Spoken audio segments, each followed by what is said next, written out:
I could see the little legs on it, like little pods on the bottom. It was a saucer-shaped deal. When it got over the village, and it was gone out of sight. It was a disc-shaped craft that came very close to us, flying very, very quickly.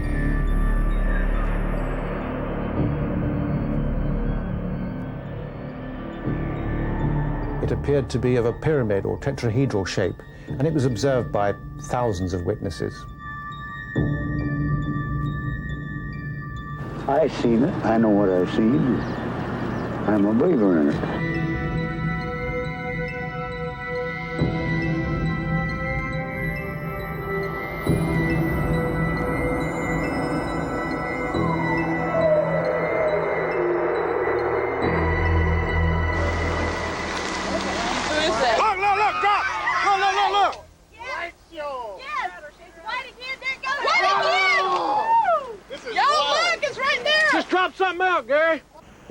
UFO-였대. 안에 갖고 UFO-였대. UFO-였다래. Ontzettend groot. Ja? Heel klein. Oh, het heeft er allemaal op staan. I am Willem Heister. I made this recording. I'm the owner of the camera. I'm a lieutenant colonel in the Dutch army, also a military psychologist. Unidentified flying objects are usually dismissed as fantasy, but sightings are often reported by highly credible witnesses. They have even been seen by 2 British policemen. Patrol car Delta 9 with PC Roger Willey and PC Clifford Waycott, based at Oakhampton, were out on night duty patrolling the A3072, Hatherley to Holsworthy Road. Precisely 1 minute past 4 o'clock this morning, they sighted an object 400 yards away from them and at tree-top level. They reported immediately to Oakhampton Police Station, where further men were brought out. There was no question whatsoever that this was a figment of the imagination. It was definitely there. It was definitely either manned by some sort of being or remotely controlled. It was definitely being controlled to view our car or... You had the feeling that it was watching you? Definitely, yes. Pilots, astronauts, even the first round-the-world yachtsman Francis Chichester have reported seeing things which seem to defy rational explanation. It was a perfect shape. It was shaped sort of well, like a pearl with a tail. You know, just a blimp, a pure blimp shape. And I watched this thing, and suddenly it disappeared. And I thought, well, am I seeing things? Reports of sightings can always be questioned, but film of UFOs is harder to refute. These images were taken over Utah in 1952. The film was minutely scrutinized by the US Navy's Photographic Interpretation Lab. They concluded that the objects weren't birds or balloons, but self-luminous, unidentified flying objects. But in spite of such evidence, scientists have always been skeptical. Sir Richard, what do you think of this flying saucer business? Well, it's impossible to say what people actually see unless you're there at the time, and you do get all sorts of reports. If one didn't see it oneself, one can't say what it is they actually saw. You've never seen anything yourself? No, never. Between 1948 and 1969, the US Air Force investigated 12,618 reported sightings. Over 11,000 were identified as material objects, weather conditions, or hoaxes. But 700 cases remained unexplained. As the number of sightings grew, UFO groups sprang up all over the world. For Charles Bowen, editor of Flying Saucer Review, the debate wasn't so much about whether UFOs were real, but where they were coming from.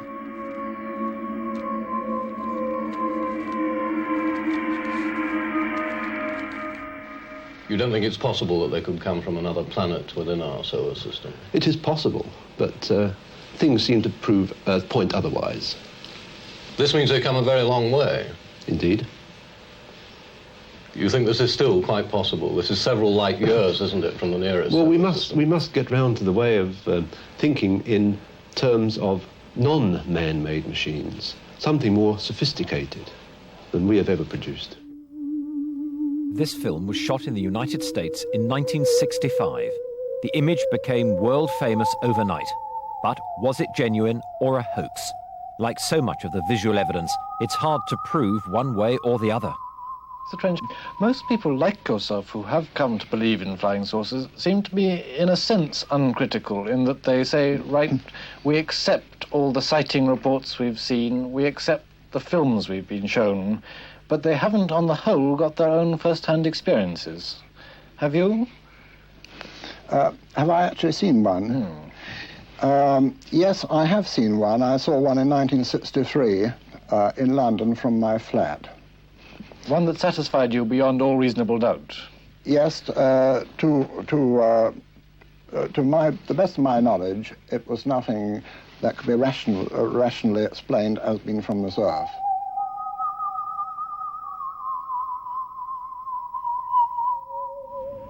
South America seems to be the most active area for flying saucers.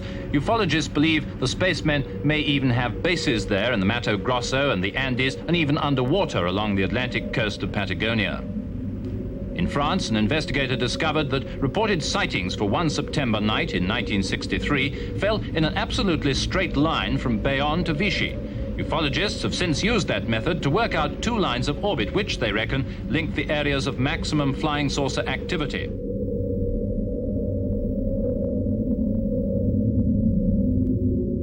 Gordon Crackey from the British Foreign Office had his own theories.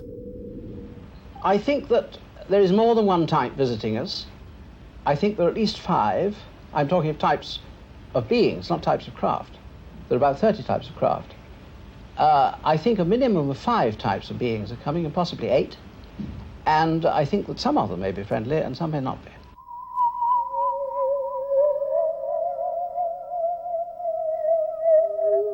There have been many actual shapes. The cigar shape, which are usually the parent craft. There have been disc shape, many disc shape. Tadpole,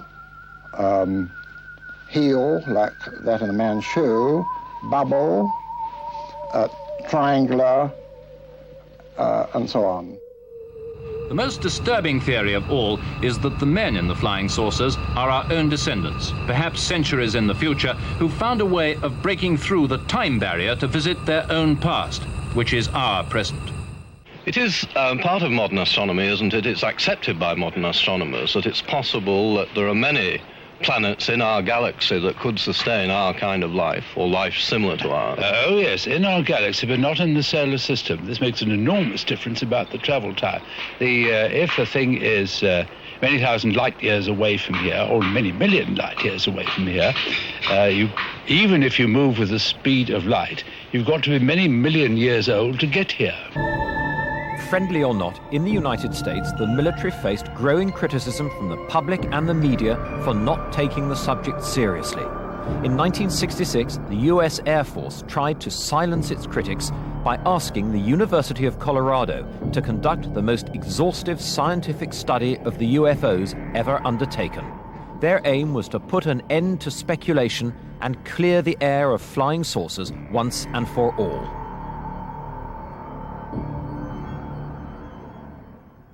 Author and UFO expert Timothy Good has closely studied the Air Force report. If you actually read the scientific study, which is a very, very long book, it's quite clear that a relatively large percentage of the cases investigated by specialists, by scientists in specific disciplines, were unexplainable. I think something like 30% of the 117 cases examined by the Colorado University Commission were unexplainable. The report satisfied the military establishment, but it didn't stop the sightings.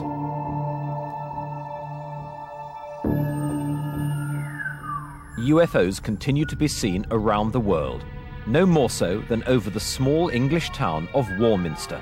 During the 60s, it became the UFO capital of the world.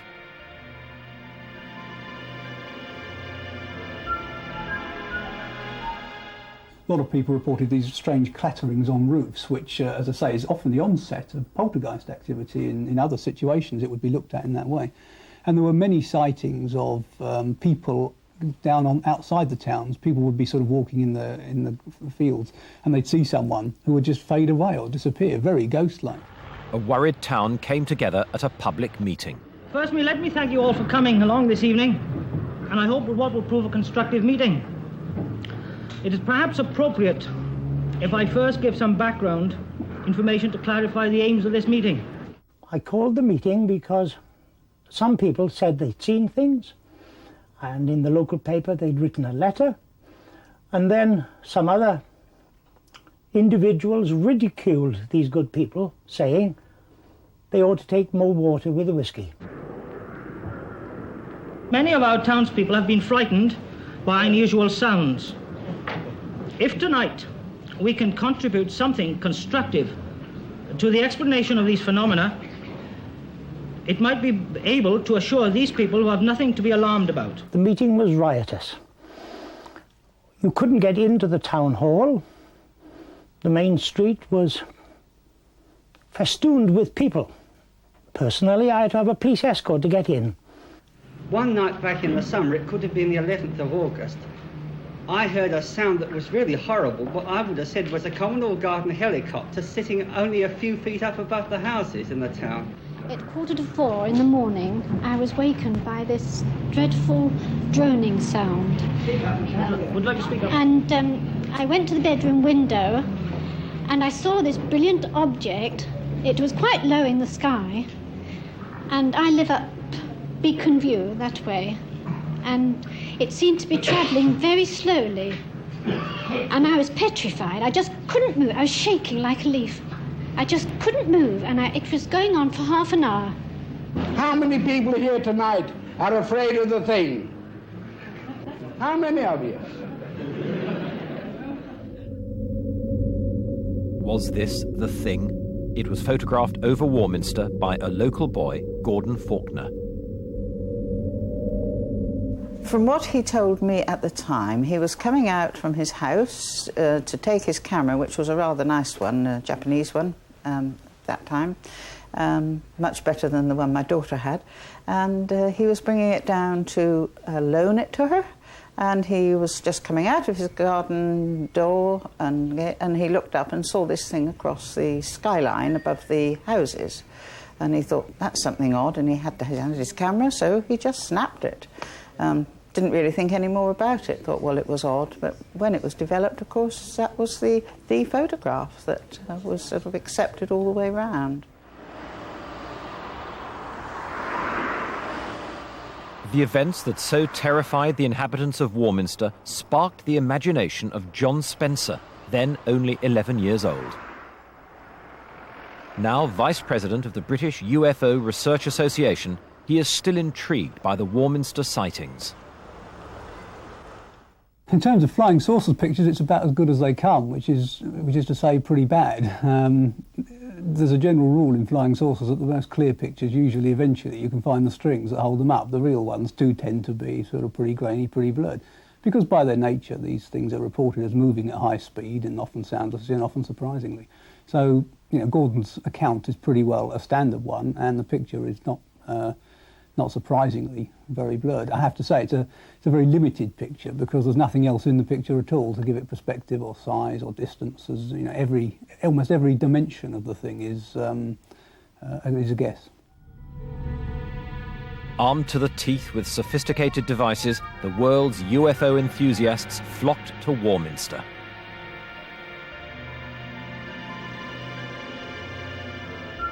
Every night, sky watchers crowded onto the hills, determined to catch a glimpse of an extraterrestrial.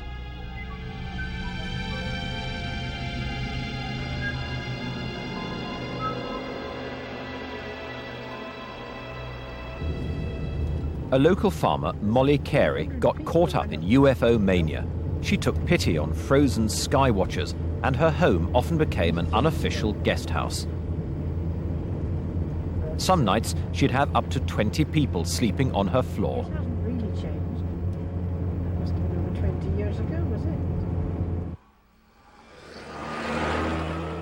people used to come from all over, and it has been said there could have been 1 or 2 aliens came, but that was just what they used to say.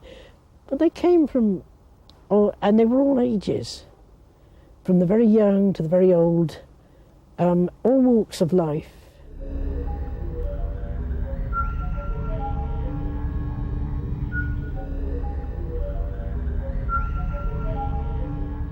I remember the UFO flap down in Warminster back in late 1964, I think it started, and it went on through 1965 through 1967. At the height of it, I went down there, and I can remember traipsing around very cold hilltops together with teams of other enthusiasts. I never saw anything other than satellites and aircraft, I have to say, even though others disagreed with me. What was always interesting with the Skywatches is that you could see the sociology of UFOs as well as what was in the sky. You could see different people, and you could stand in a group of people, and in 6 people, 3 of them could see lights in the sky, 2 of them could see nothing whatsoever, and another person could see portholes on a spaceship from Venus. And that was always fascinating, that different people could interpret things so obviously genuinely and passionately, but it taught, I think, all UFO researchers a lot about we have to study people as much as we have to study photographs. 30 years after the famous photo of the Thing appeared, John Spencer had a call from a friend of Gordon Faulkner claiming the photo was a fake. Gordon Faulkner and I did some experiments with little models made out of milk bottle tops and buttons, and it's a I can't remember exactly what they were made of, but they were all small. They were trying them in the air, taking a photograph, trying to get a rough idea as to how small you could get. The film being developed by somebody local. According to Roger, Gordon and he and others involved, indeed he thought people working here in the Warminster Journal at the time, got together to play a practical joke on the then owner, Charlie Mills. Roger makes the point that, considering the fuss that had been going on in Warminster, he believes that Charlie Mills knew this was a joke, because here it is, it's a tiny little paragraph here, and it's right next to Mrs. May Butterworth advertising for someone to take over the job of counting wildfowl on Shearwater in the winter months. In other words, there's been no fuss made about it, considering the apparent value of this, and considering the extraordinary spread that came in the Daily Mirror when Arthur Shuttleworth took it to the Daily Mirror within the next day or so.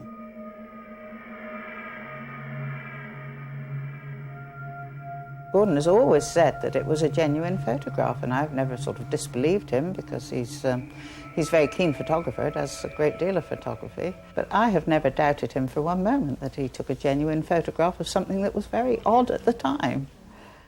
If anyone can prove that Gordon Faulkner is telling the truth or lying, or that Roger is telling the truth or lying, it won't make any difference to the impact this photograph had.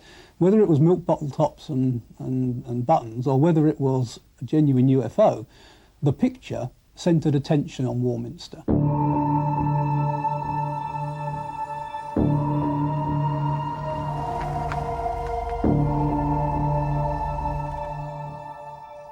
Over the years, the case for flying saucers has been dogged by hoaxes. This craft was seen by hundreds of witnesses who were convinced it was real.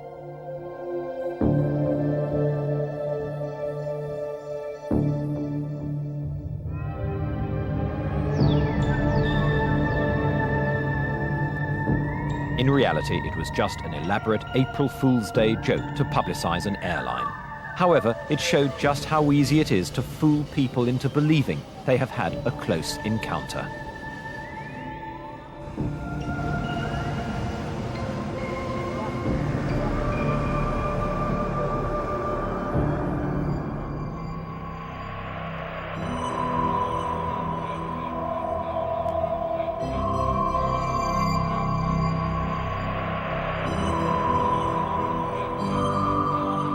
Photos and fleeting sightings can easily be explained away, but in the 1980s, the story took on a new dimension.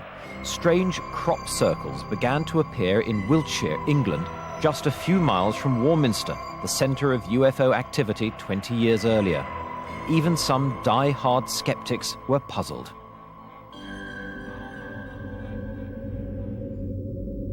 Ufologists looked towards the heavens for an extraterrestrial solution. They hoped to see circles being formed and catch a glimpse of what or who was creating them. Seriologist Colin Andrews has been investigating crop circles for more than a decade. We are looking at extraterrestrial or indeed simply a level of nature, high nature, we don't understand. Once again, sky watchers began flocking to the hills.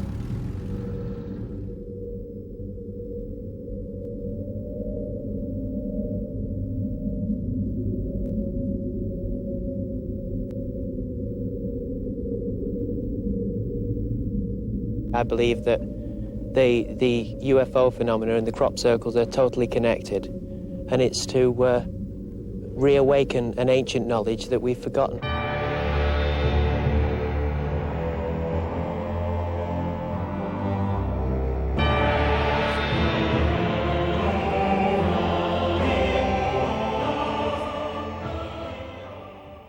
Colin Andrews has been collecting and processing crop circle statistics in an attempt to solve the riddle.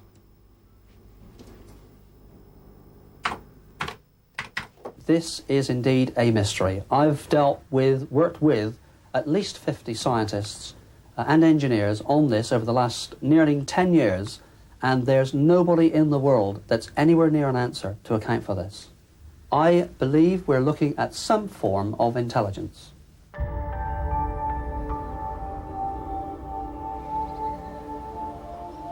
In September 1991, Doug Bauer and Dave Chorley owned up to creating at least some of these mysterious patterns. We wanted to make the UFO societies think that a UFO had landed, you see. And after a few years, they didn't know whether to believe it or not. And as the years rolled by, we started doing certain patterns. And as you see today, we've got quite complicated in them. At certain times of your life, you love to take somebody for a ride, don't you? If it's not doing any harm. And I didn't see it doing any harm. A relationship was originally perceived between UFOs and crop circles. It was thought that the crop circles were UFO landing sites. Only at the very beginning, when the first sighting of a crop circle was found, it was circular, and it was UFO researchers that investigated it. If we believe the claims of Doug and Dave, who say that they actually manufactured crop circles, the first elaborate pattern that they went for was a sort of one major circle in the middle and 4 outriders at the edge. And they said that they deliberately created that in the shape of the lunar module to make it look like something had landed. The experts weren't so easily fooled. It's an obvious, it's absolutely obvious. This here, you see, it's not consistent at all with the genuine phenomenon. To this day, the crop circle controversy continues. An amateur cameraman captured on film this shiny object flying up from the corn. Could this be an extraterrestrial explanation for the crop circles? Let it go.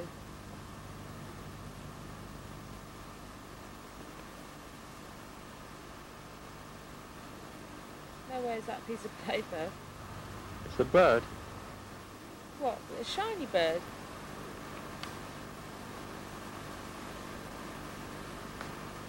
Where's it gone? Just there above that tractor. Oh. Tractor stopped. The farmer too reported seeing a silver disc flying overhead.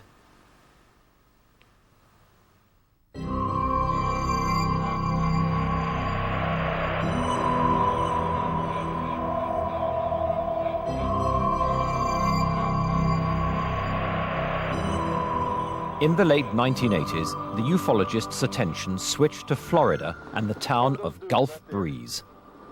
Over the dunes. Oh my God. There she is. There she is, right there. Oh my God. In 1987, this small coastal town in America was overtaken by UFO fever. Like Warminster, the UFO sighting put Gulf Breeze firmly on the map. Watching it here, kind of solid in the sky right there. That's the tower way back beyond.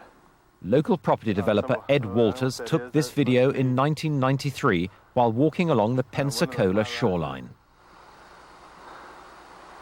Oh my God, just hovering right there.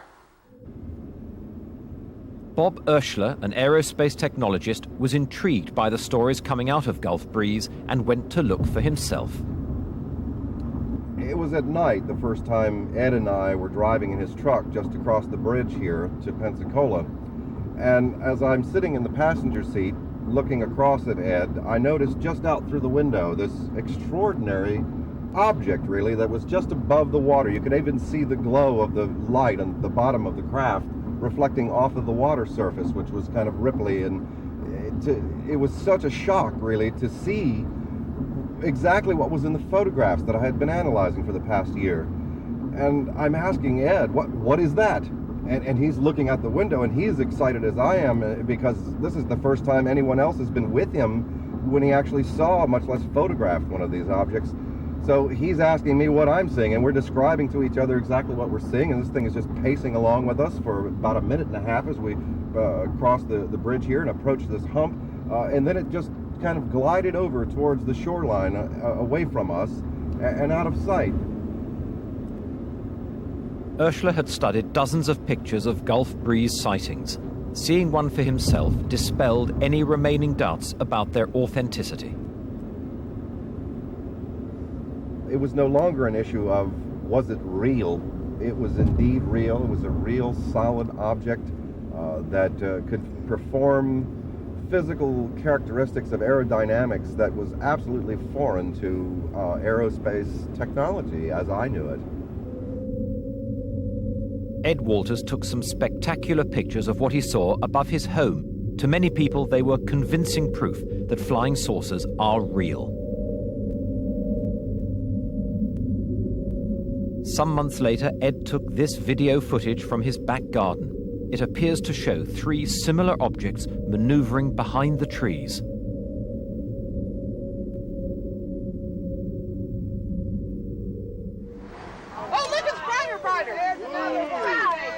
Some of his neighbours also captured extraordinary images. These were taken by Anne and Bruce Morrison.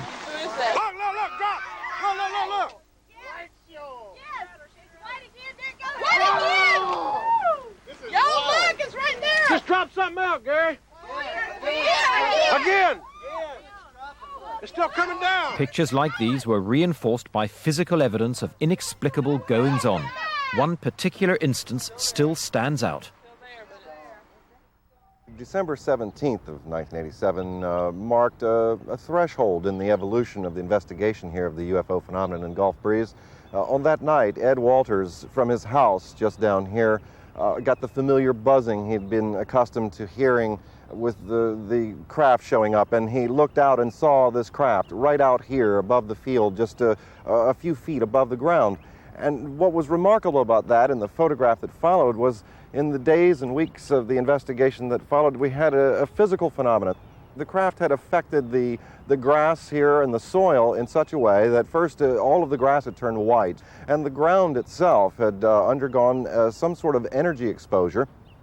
For 2 years, you could clearly see the mark where this craft had been hovering.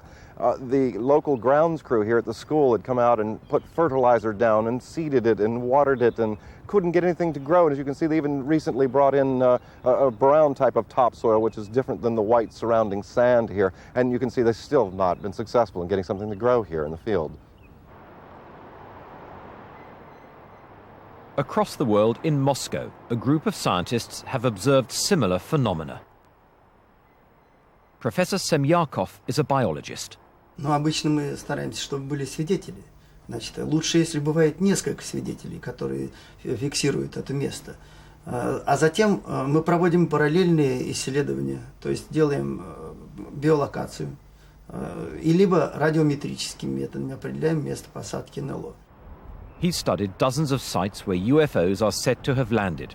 One he's looked at in detail is just outside Moscow. Там характерно было то, что была вдавлена почва, как бы огромный каток был поставлен на почву диаметром 4 метра. Почва была вдавлена на 5 сантиметров. Это пока говорит о очень большом весе НЛО. И НЛО представляло собой, как по следам, по рассказам очевидцам, колбу. Эта колба была как бы на ножке, стояла на поляне и возвышалась даже над лесом на 5 метров. He has also conducted experiments using insects. И что для этого пришлось сделать небольшой аппарат. Он заключался в том, что мы взяли камеру, в этой камере была мембрана, и в эту камеру помещались мухи. Но мухи какие? Дрозофилы, бескрылые линии. Мухи могли только бегать по этой мембране, но не могли летать. Далее шел усилитель, и все это прослушивалось наушниками. Получалось так. Достаточно было, вот в частности, эти исследования проведены также в Шараповой охоте, было достаточно войти в зону посадки НЛО, как мухи возбуждались.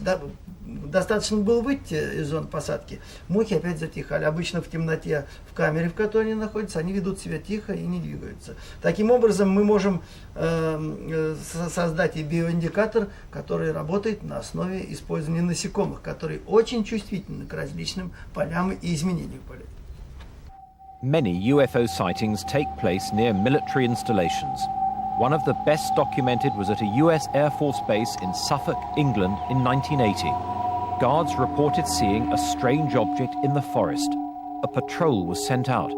The following extracts are taken from a recording made at the time. Slow down. Where? Right in this position here. Straight ahead in between the trees. What is it? We don't know, sir. So can I get some word? Yeah, it's a strange, small red light. We're about 150 or 200 yards from the site. Everything else is just deathly calm. There is no doubt about it. There's some type of strange flashing red light here. It's yellow. I saw a yellow tinge in it too. Weird. It appears that you may be moving a bit this way. It's better than it has been. Yellow. It's coming this way. It is definitely coming this way. The two pieces of it are showing off. There is no doubt about it. This is weird. 0315 now, we've got an object about 10 degrees directly south, 10 degrees off the horizon. And the ones to the north are moving, one's moving away from us. Moving out fast. This one on the right's heading away too. Yeah, we're both heading north. Okay, here he comes from the south. He's coming toward us now. Now we're observing what appears to be a beam coming down to the ground. This is unreal. The patrol was led by Deputy Base Commander Colonel Charles Holt, who sent an official memo about the incident to the Ministry of Defence. He received no response and no explanation for what they saw. In March 1990, there was perhaps one of the strangest close encounters of all, over Belgium. This time, the Belgian Air Force were able to scramble 2 F-16 fighters to intercept the unidentified intruder.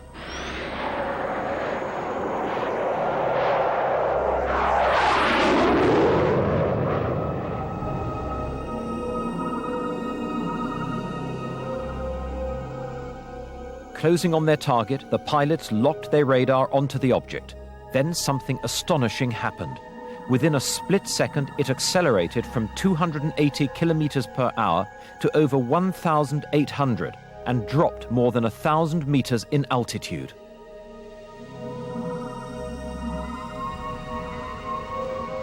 The force created by such a maneuver would be 4 times greater than the human body can withstand. Unable to match the speed of the UFO, the 2 F-16s returned to base.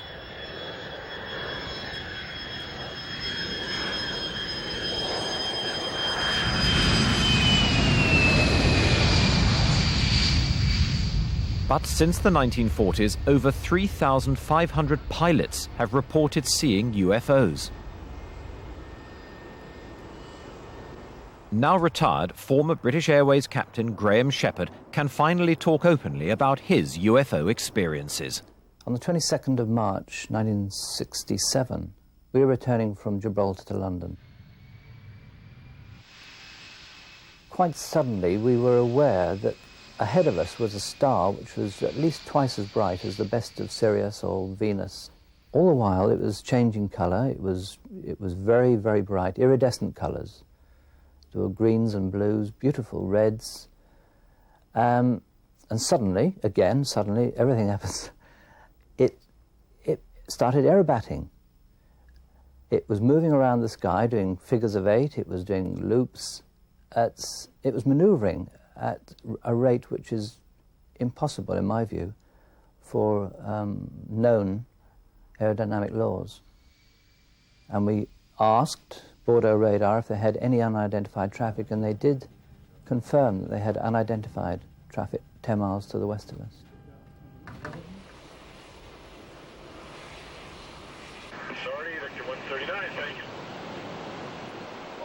Pilots, better than anybody else, know there is often a rational explanation for a phenomenon they see in the skies.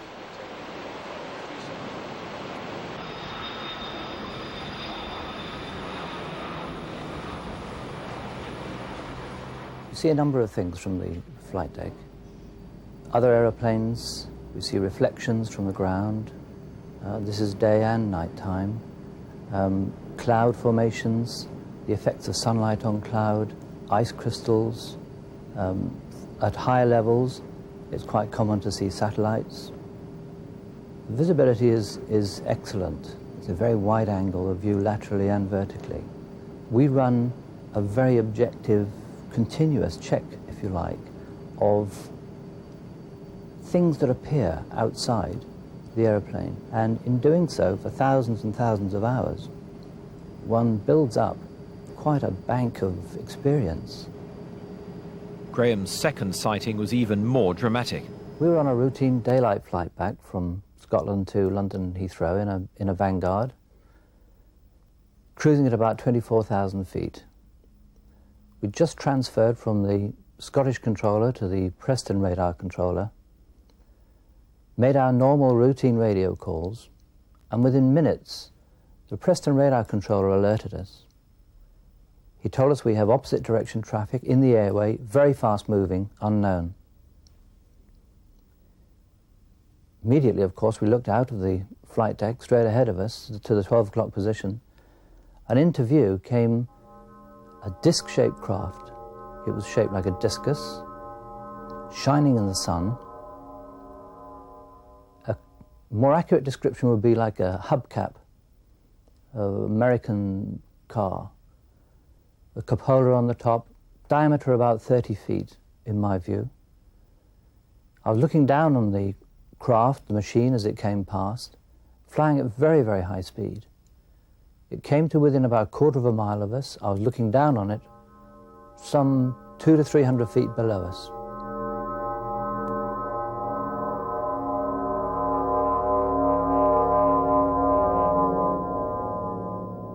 There are two very curious things. First of all, there was no shockwave from this machine. It was close enough, in my experience, it was close enough to give us quite a bump, a noise and a bang as the shockwave passed us. Secondly, we made no attempt to report an air mist, a near collision, or file an air safety report. So that not only us as a crew, but the Preston radar controller were aware that its strangeness didn't qualify it for an air miss or air safety report. 25 years on, I feel I've got a long and happy career behind me, and I feel so strongly that the whole subject is and should be in the public domain.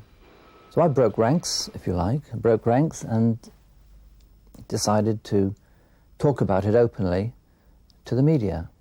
British Airways were apoplectic, is the only word I can use.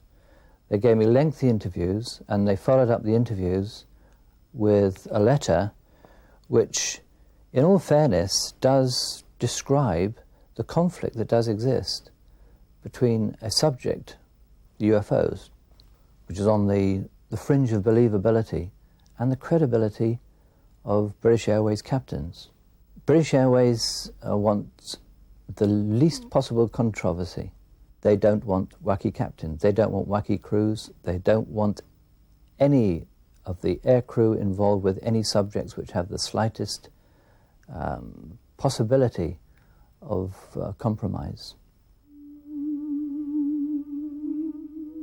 Since modern UFO sightings began, believers have accused politicians and the military of a cover-up. How much do you think governments have suppressed what they have seen, or what organs like the air forces have seen? It is something that I can't quite frankly prove. You think that the authorities really are suppressing the information? Yes, suppressing, that's true, and not allowing their junior officials to know anything, so they can't tell lies anyway. 5, 4, 3, 2, 1, 0. All engine running.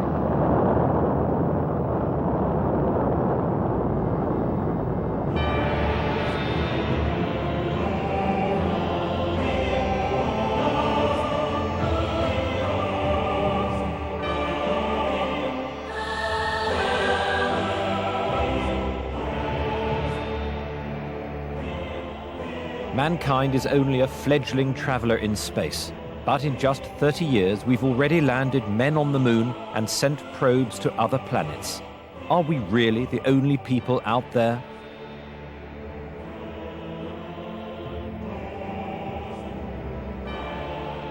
A number of astronauts in both the former Soviet Union and the United States are rumoured to have encountered UFOs.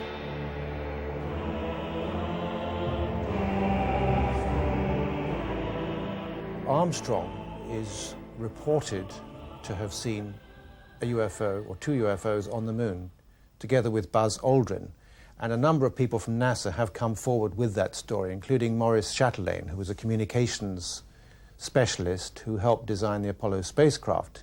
He confirms that both Armstrong and Aldrin did indeed see UFOs on the moon. I'm not a conspiracy freak as such, but the fact of the matter is that there is an officially acknowledged cover-up of the UFO phenomenon, certainly by the United States authorities. This is easily provable because since the 1970s, thousands of documents on UFOs have now been released by the intelligence community.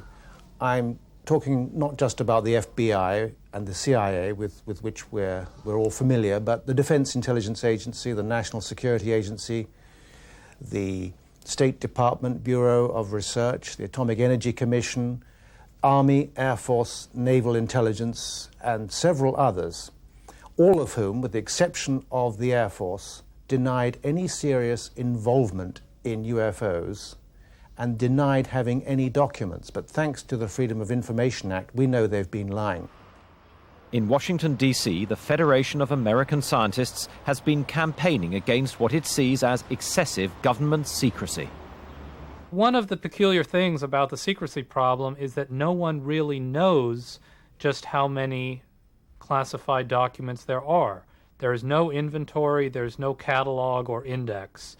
What we do know are bits and pieces of the problem, and the bits and pieces are quite sizable themselves.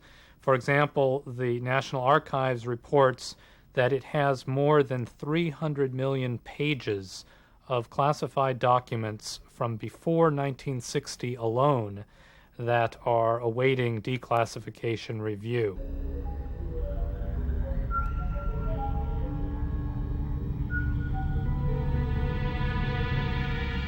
There is a vast quantity of government documentation on the phenomenon of unidentified flying objects of one sort or another.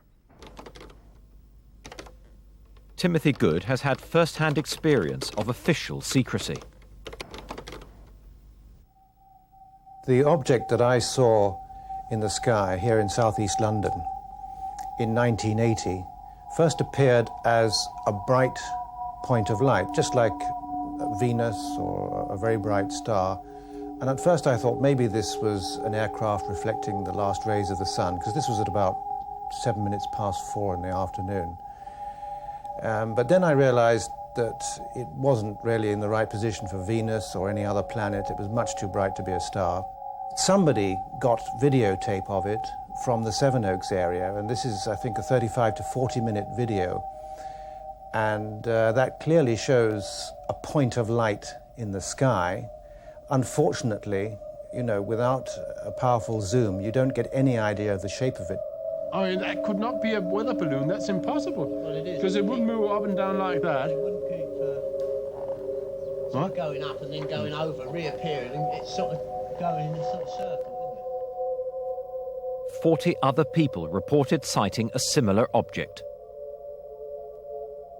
Subsequently, I made a lot of inquiries about this object, and I tried the London Weather Centre. They said they'd had no reports of unusual activities.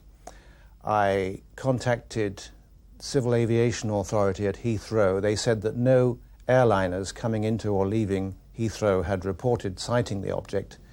Ministry of Defence confirmed all that and said that there had been no radar tracks of unknown objects at the time in question.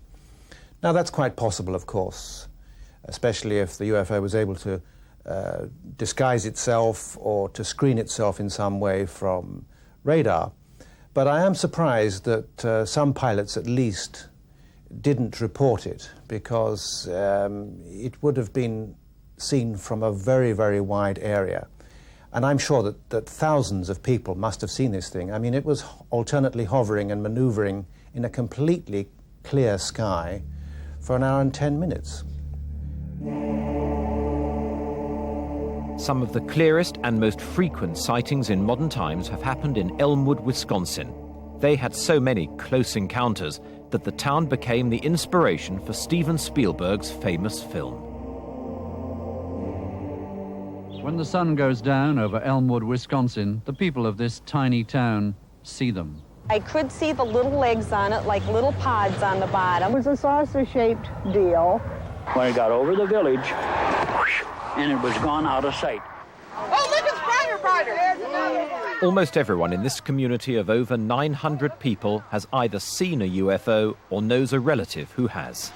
People call it the forbidden village in the Forsaken Valley. But Elmwood decided to go one step further in making contact. In our opinion, this is going to represent man's grand attempt here to reach out and establish a relationship with this society. They're trying to raise $16 million to build a landing base and entice their alien visitors out of their spacecraft. But there are many people who already claim to have met aliens. I was here in this room, in our bedroom, and it was 3:17 a.m., the early hours of the morning. I was here alone. My husband had gone away on a training course. I was sleeping on that side of the bed, and my young son was sleeping on this side. He was a lot smaller then. And I was woken up by... It was just a strange feeling, really. It was like unseen hands sort of shaking you awake. And I had this urge to get out of bed and go and look out the window. It was like someone was telling me to go and look out the window. Just very strange. I did. I got out of the bed and I walked over to those windows and looked out, and in the distance there were lots of little lights moving around, and I thought at first that they were just stars, you know, moving around in the distance. I remember thinking, you know, wow, they look pretty, and then realising that stars don't do that. I felt myself sort of being lifted up, being pulled upwards, and I was in this light, lots of blue-white light. And then the light dimmed down and I could see sort of shadows moving around in this light. And then the light sort of dimmed down a bit more, and then there standing in front of me were what I would describe as 3 non-human beings. They're about 3.5 to 4 feet tall, brown, tan in colour, and had large oval heads, large oval black eyes, had long skinny arms. They looked like undeveloped children. They moved up and stood in front of me, and one of them stood directly ahead and one on either side. And they had a funny smell to them. I think the most traumatic part really was this taller one had come and stood by my head, and he wasn't holding me, but I felt like he was holding me down. He was leaning across the head of this table and staring into my face. And I couldn't move. It was like all I could do was respond to him looking at me.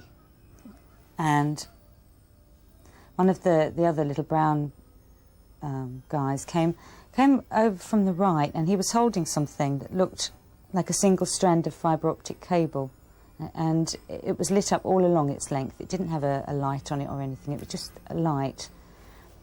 And the one standing at the head of the table took my head and sort of turned it slightly facing that way. And then I just felt this most tremendous pain, like my head was being sort of split open on the inside. It was just a tremendous pain. And I knew that whatever this was, that this one was carrying, that they'd stuck it into my head. And I felt a sharp pull at the back of my head, like a tug, a sudden tug. And I was laying on, as I say, laying on this table, and I can remember I'm crying, and the tears are running down my nose and sort of dropping onto my lip, and I can taste them. I can taste the salty tears, you know, and it's not the sort of thing, those aren't the things that happen in dreams. Those are the things that happen for real.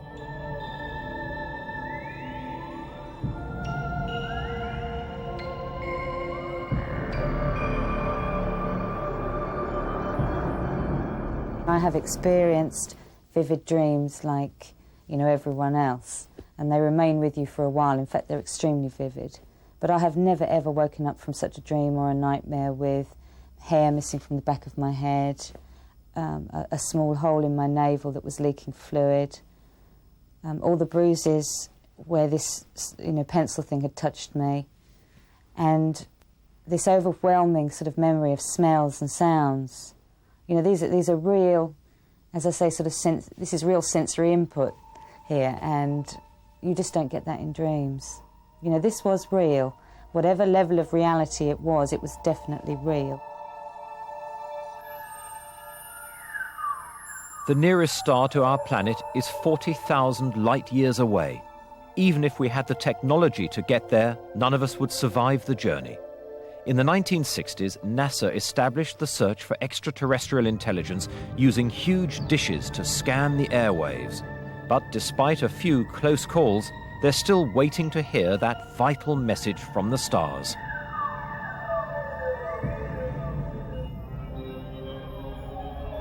This object was seen in Ottawa, Canada in 1991 and recorded by an unknown cameraman. The object still remains a mystery.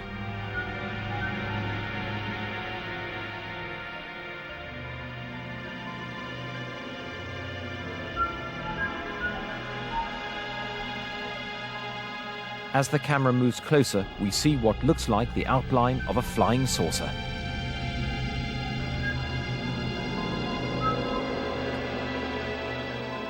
I believe UFOs have been going on, if they are natural energies, they've been going on as long as the Earth's been going on. I think it's part of the natural environment of the Earth. They got a name for themselves in 1947 when Kenneth Arnold saw some in Washington State, USA, and he just used this phrase that they were moving like a saucer would if you skipped it across water, and the newspaper reporter then picked that up and used the term flying saucer. I've described that term, flying saucer, as the best advertising slogan in the world because people are still buying the product 40 years later even though they don't know what they're buying. I'm convinced that there is a very fine line between fear of ridicule and official secrecy. And I'm sure that one of the reasons the authorities are loath to get involved in any public discussion of the phenomena is because they're afraid of looking stupid.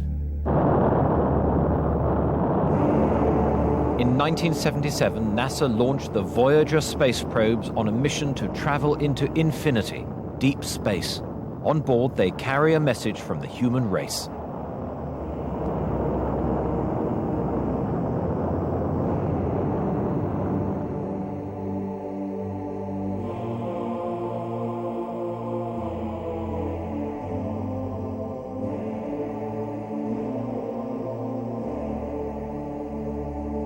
In years to come, they too could become mysterious UFOs circling above some far distant planet. How will its inhabitants react to the idea that aliens have been exploring their world, investigating them?